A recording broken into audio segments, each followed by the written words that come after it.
You've seen it yourself during this pandemic, supply chain woes and now inflation. Well, the appliance industry feels you. But what's in store for the future as now companies try to keep up with demand in our virtual world? Well, John Riddle is the CEO of Howard's Appliance and joins us now with his thoughts. Hey, John, good morning to you. Hi, good morning, Micah. Nice to be with you. Great being with you as well. A beautiful background, which we'll get to in just a second. But first, how does and did COVID really impact Howard's business and the industry?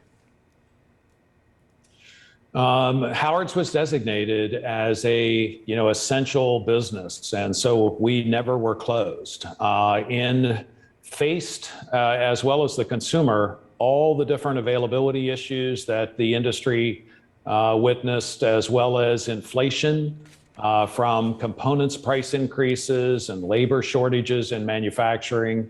But we did a really good job of keeping products in each category available. It may have, Micah, not been what the consumer was first choice looking for, but we stayed in inventory. And I think most interestingly, we saw that the consumer, because of the multi-generational nesting at home, really started to focus in an unprecedented level about how to improve their home.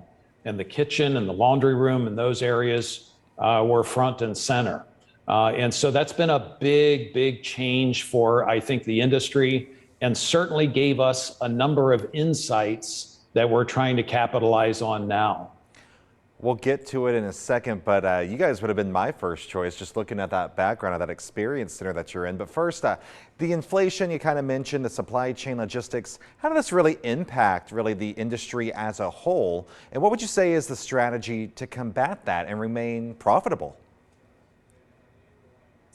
I think that, the industry from an availability standpoint really created enhanced needs for consumers, particularly in some categories like refrigeration, laundry, areas of essential products.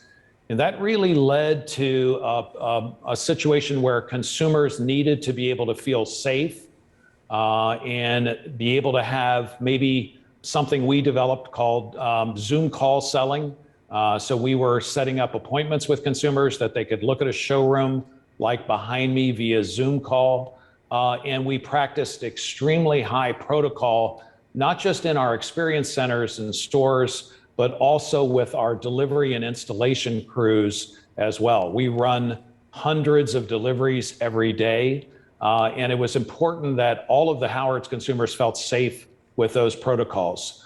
So we saw record business from a standpoint of record levels of business, and actually increased profitability through the pandemic. So it has been a silver lining, I guess, to a tough situation in the pandemic.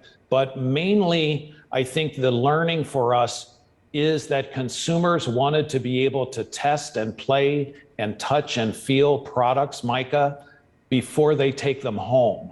And that's really the opposite with a lot of our competitors that maybe accentuate e-commerce and purchasing online. They don't have a great display of products. They don't have associates that maybe can help navigate the consumer's preferences on design and brand and features. And that's what we're doing to really build on what we learned in the pandemic.